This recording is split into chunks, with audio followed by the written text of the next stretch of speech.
Welcome to Canvas Park Podcast. In the next few minutes, I'll tell you a little about the park and the amazing things we have to offer. We like to think that Canvas offers more than other theme parks.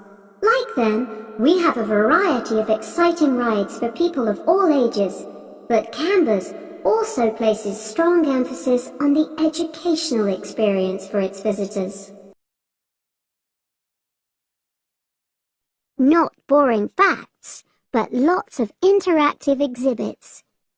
Although it's mainly an outdoor experience, we do have some indoor activities if the weather gets too dreadful. The park's got a lovely, well-established feel, set in 80 acres of beautiful countryside, about 3 miles south of the tourist resort of Dulchester. The park was set up in 1997 by the Camber family, but then taken over by new owners in 2004, who have maintained the original vision of the Cambers. It has lots of old trees, hundreds of flower beds, and a gorgeous lake.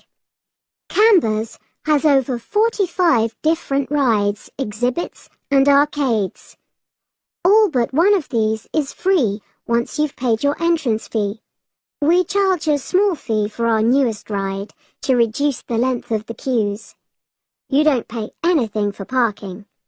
A family ticket for a family of 4 works out at about £8 per person, which is amazing value.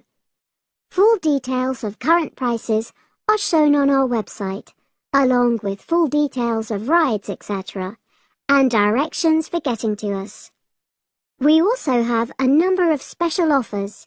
For example, if you live locally, why not join our Adventurers Club, which entitles you to 50% off ticket prices all year round, and a special lane for all rides and exhibits, which means you don't have to wait to get into any part of the park. See the Offers tab on the website.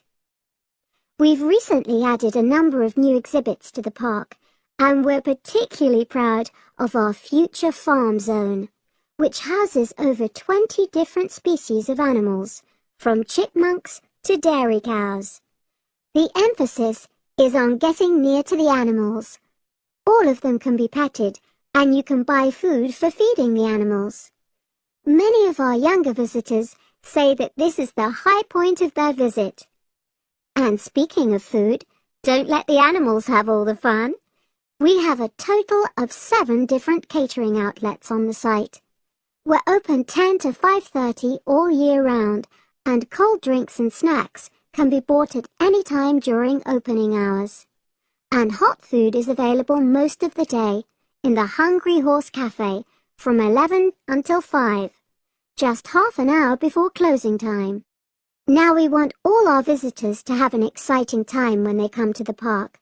But our first priority must be safety. Parents and guardians know their children's behavior and capabilities, but here at the park, we have set certain conditions for each of the rides to ensure that all visitors get the maximum enjoyment out of the experience and feel secure at all times. There are 4 major rides at the park. Our newest ride is the River Adventure, which is designed to reproduce the experience of whitewater rafting. No amount of protective clothing would make any difference, so only go on this ride if you're prepared to get wet. Children under 8 can go on this ride, but all under 16s must have an adult with them. Not all of our rides are designed for thrills and spills. Our Jungle Gym roller coaster is a gentler version of the classic Loop-the-Loop, specially created for whole family enjoyment, from the smallest children to elderly grandparents, suitable for all levels of disability and health conditions.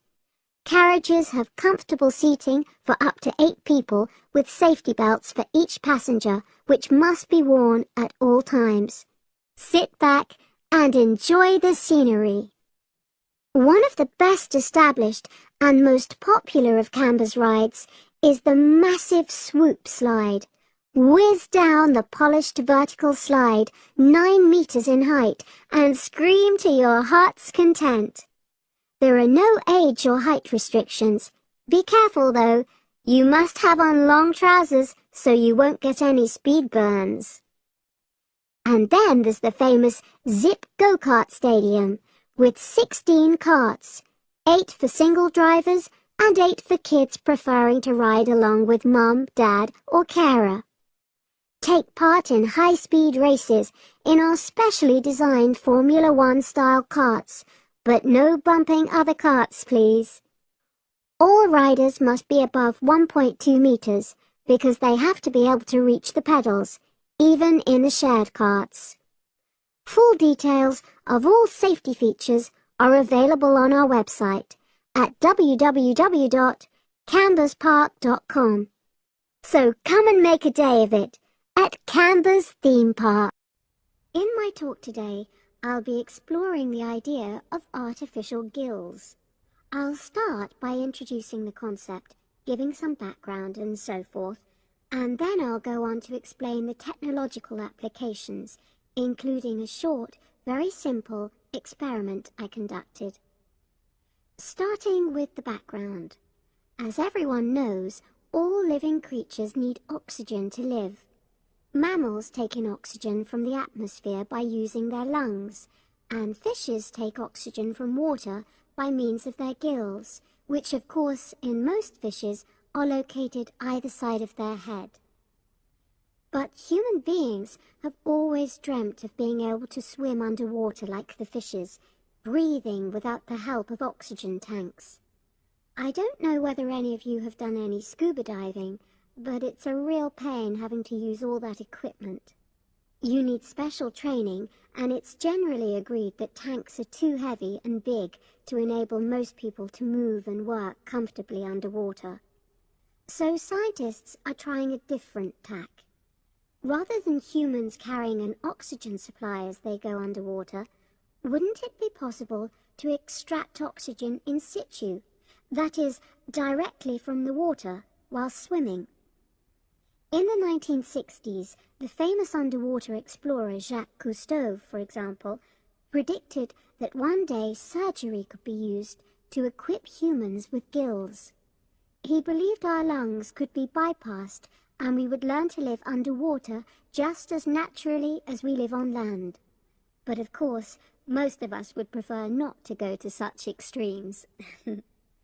I've been looking at some fairly simple technologies developed to extract oxygen from water, ways to produce a simple, practical artificial gill, enabling humans to live and breathe in water without harm.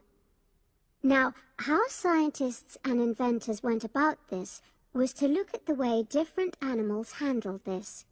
Fairly obviously, they looked at the way fishes breathe, but also how they move down and float up to the surface using inflatable sacs called swim bladders. Scientists also looked at animals without gills, which use bubbles of air underwater, notably beetles. These insects contrive to stay underwater for long periods by breathing from this bubble, which they hold under their wing cases.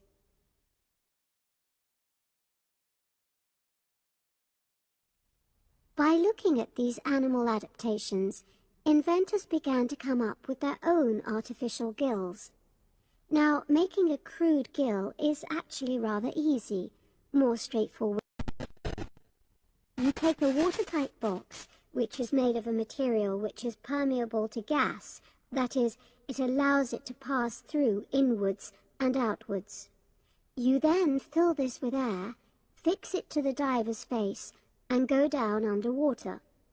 But a crucial factor is that the diver has to keep the water moving so that water high in oxygen is always in contact with the gill, so he can't really stay still. And to maximize this contact, it's necessary for your gill to have a big surface area. Different gill designers have addressed this problem in different ways, but many choose to use a network or lattice arrangement of tiny tubes as part of their artificial gills. Then the diver is able to breathe in and out, Oxygen from the water passes through the outer walls of the gill and carbon dioxide is expelled. In a nutshell, that's how the artificial gill works. So, having read about these simple gill mechanisms, I decided to create my own. I followed the procedure I've just described, and it worked pretty well when I tried it out in the swimming pool. I lasted underwater for nearly 40 minutes. However, I've read about other people breathing through their gill for several hours. So the basic idea works well, but the real limitation is that these simple gills don't work as the diver descends to any great depth because the pressure builds and a whole different set of problems are caused by that. Research is being done into how these problems might be overcome, but that's another story, which has to be a subject of another talk. Despite this serious limitation, many people have high hopes for the artificial gill, and they think it might have applications beyond simply enabling an individual to stay underwater for a length of time. For example, the same technology might be used to provide oxygen for submarines, enabling them to stay submerged for months on end without resorting to potentially dangerous technologies such as nuclear power. Another idea is to use oxygen derived from the water as energy for fuel cells. These could power machinery underwater, such as robotic devices. So, in my view, this is an area of technology with great potential. Now, if anyone has any questions, I'd be happy to answer.